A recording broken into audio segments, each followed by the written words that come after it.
And I feel like a lot of the perspective versus it coming from just our family and the people closer to us, which is historically what it's been. Now a lot of perspective comes from the internet.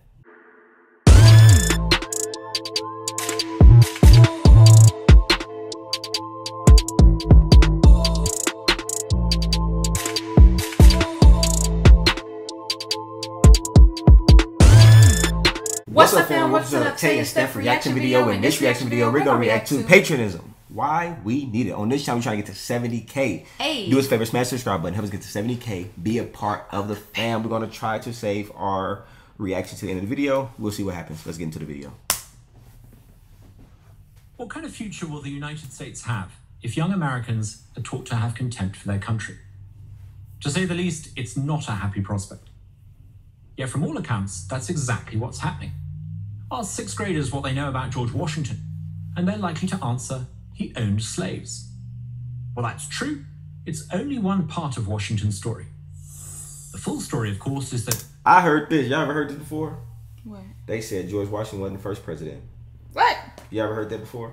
I think you done made that up. They said the first president was like a black man. Really? I gotta look it up. Y'all let me know. Somebody, y'all, I know y'all be watching these videos. Y'all let me know in the comments. What am I talking about? Because I don't know it fully. But we should react to that. Somebody said that on bro. Send it to us.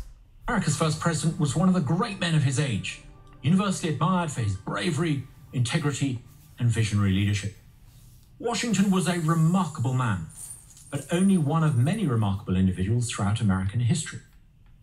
This was once taken for granted. Now it's barely acknowledged. For someone who's admired America from afar and has now made it my home, I find this very troubling. I've always considered Americans' deep love for their country, their patriotism, to be not only part of their charm, but a major reason for America's success. Now I see that patriotism being undermined in, of all places, America's classrooms. The 1619 Project, for example, which contends that America was conceived in racism in 1619 rather than in freedom in 1776, is taught in over 4,500 schools. Instead of teaching young Americans to revere their country, the left-leaning educational establishment seems bent on teaching them to be ashamed of it. Are they succeeding? From what I've seen, patriotism still thrives in much of the country, especially in the South. You can feel it under 1,000 Friday night football lights as the crowd rises for the Star-Spangled Banner. You can sense it in every small-town parade on the 4th of July. But there's no question that this patriotism is fading. In fact, in many places, it's disappearing altogether. Okay, you say. So what? Why is this such a big deal? Because patriotism is the glue that holds America together. To love America is to love the values it stands for. Above all, freedom. The value for which America, more than any country in history, has been known. Freedom of speech. Freedom to practice the religion of one's choice. Freedom to pursue one's own interests with the minimum of government interference. These are the values that unite Americans, not ethnicity, skin color, or anything else. These are the values that have made America a magnet for the world. Ronald Reagan once observed that you can live in France but never become a Frenchman, or in Turkey or Japan without ever becoming Turkish or Japanese. But anyone from any corner of the world can come to live in the United States and become an American. That's because America's about a set of ideas.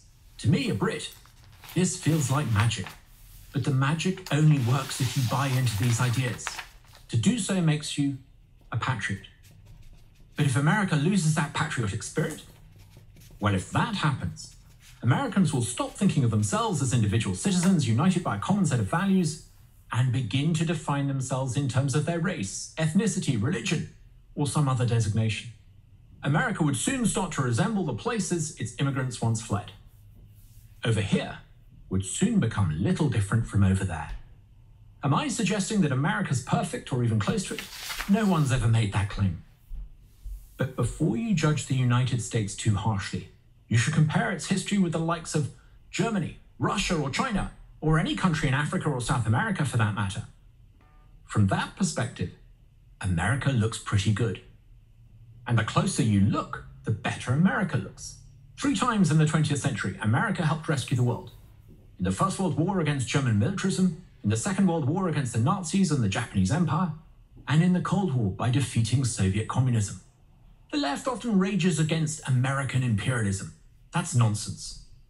The United States has had the power to plant its flag almost anywhere on Earth. But what did it do instead? It planted its flag on the moon. People often think of Americans as being boorishly self-confident, but I find them to be quite humble. Yes, Americans love to loudly celebrate their patriotic holidays, but perhaps the most important day in the American calendar marks neither victories nor battles. It's Thanksgiving, the day set aside for national gratitude. For good reason. Everyone living in the land of the free and the Thanksgiving home of is the brave, fire. indeed any American with common sense, has so much to be grateful for, whenever and by whatever means their ancestors arrived. They're all the beneficiaries of the hard work and good choices made by those who came before them. Choices like declaring independence, setting up a constitutional republic, ending slavery and fighting fascism and communism. That's what should be taught in our schools. We need to foster a love of America, not contempt for America, if we want to keep America. I'm Douglas Carswell, president of the Mississippi Center for Public Policy for Prager University. I got a thought, man. It seems like with things like Thanksgiving, I feel like Thanksgiving is a perfect idea.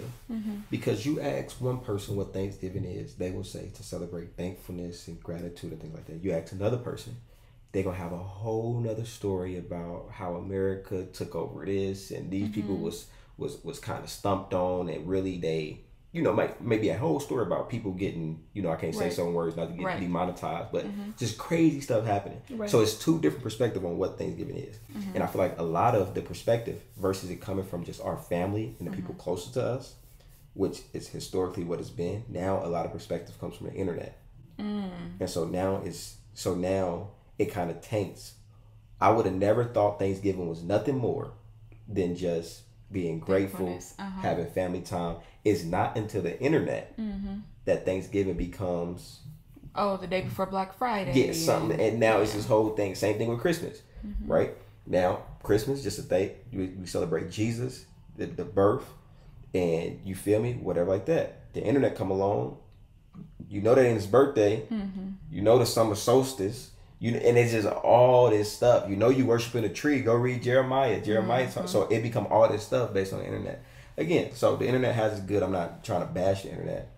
I've benefited from the internet. But it just seems like when it comes to specifically patriotism, whatever, I can see how that stuff can get messed up by the internet. You know what I'm saying? So y'all let me know what y'all thoughts are in the comment section down below, man. Don't forget, on this channel we're trying to get to 70K. Hey. So smash the subscribe button. Don't forget to also smash that notification button as well, so you can be notified when we drop these videos, man. With that being said, we love you guys. We will see you guys in the next video. Peace.